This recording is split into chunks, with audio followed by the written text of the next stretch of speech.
to my vlog. Gusto ko lang i-flex itong mga padala sa akin ni nanay. Ayun ako, isang bag na naman ang kanyang padala. Meron din yung bibigkaay. Wow! Yan, ang laki.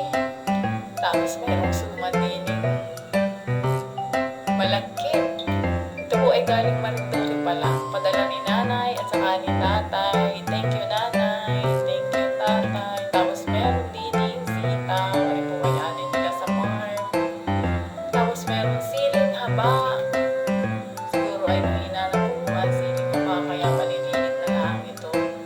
Tapos ang pangmalakasan nilang talong. Ayan, may padala na naman si nanay. Thank you, nanay. Thank you, tatay.